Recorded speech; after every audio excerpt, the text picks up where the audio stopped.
Но в Сосногорске разработали проект «Продленка активной жизни». Название полностью отражает его задачу – улучшение качества жизни пожилых людей и граждан с ограниченными возможностями. Как это удается авторам проекта, выясняла Наталья Юрина. Регулярная физическая активность, насыщенная культурная жизнь, качественный расслабляющий отдых, живое общение. О таком образе жизни мечтает, наверное, каждый. У участников проекта «Продленка активной жизни» организованы для него все условия. В течение 2 недель, а именно столько длится курс, пожилые и граждане с ограниченными возможностями могут ежедневно по будням приходить в местный центр соцзащиты на интересные и полезные занятия. Лечебная гимнастика, рукоделие, рисование, консультации психолога.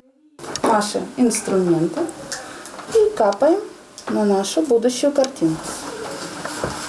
Прокатываем остатки нашего раствора. И вот такая картина. Не обходится и без выездных занятий. Участников организованно выводят в музей и на культурные мероприятия. В проекте задействованы все местные библиотеки. Это люди не пожилые, не выглядят так, может быть, да, но они очень активные, очень добродушные, самые благодарные слушатели. После каждого мероприятия были вопросы, обсуждали постоянно любую тематику.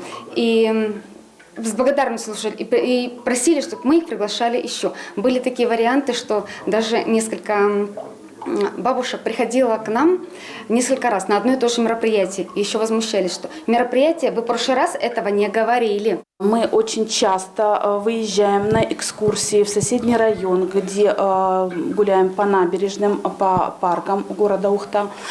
Значит, выходим в музеи историко-краеведческие тоже в городе Ухта и в музее нефти и газа. Вот. Разнообразиваем, так скажем, досуг наших граждан. На сегодняшний день программу прошли больше 20 участников. Это 4 курса, на каждом по 5-7 человек. Сейчас программу проходит очередная группа. Отзывы самые благоприятные. Очень-очень нравится это вот все. Оно вдохновляет, оно нас это все радует. Занимаюсь рукоделием и у психолога, и в гимнастике. Вот это я занимаюсь. Время очень много. Я одна живу, так что приходишь потом с таким настроением.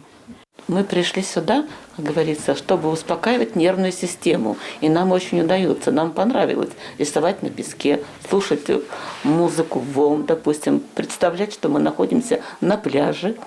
Вообще устраивает вот такие уроки. Важно и то, что проект рассчитан на повышение качества жизни не только пожилых и людей с ограниченными возможностями, но и на тех, кто за ними ухаживает. В те 4 часа, которые подопечные проводят на занятиях, такие граждане могут заняться своими делами. Кроме того, им часто бывает необходима особая поддержка, говорят в центре. В рамках школы по уходу проводятся занятия нашим психологам, где граждане, находящиеся в долговременном уходе, могут снять стрессовые какие-то ситуации, спросить, как им быть в этой ситуации. И наш опытный психолог дает свои комментарии и осуществляет эту необходимую поддержку. В этом году проект «Продленка активной жизни» стал одним из победителей конкурса президентских грантов. И благодаря выигранным средствам принять участие в нем могут не только местные жители. Наш центр получил грант на реализацию мероприятий, позволяющих привлечь граждан не только тех, кто проживает в нашем городе Сосногорске, но и тех, кто проживает в населенных пунктах Сосногорского района.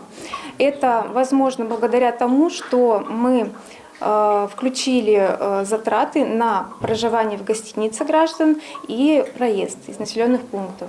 Продленка активной жизни – первый шаг в так называемой системе долговременного ухода, которая будет внедряться в учреждения со следующего года. Сотрудники центра уверены в успехе, поскольку опыт уже приобретен и есть благоприятные отзывы граждан. Наталья Юрина, Виктория Науменко, Павел Лагутин, телеканал Юрган.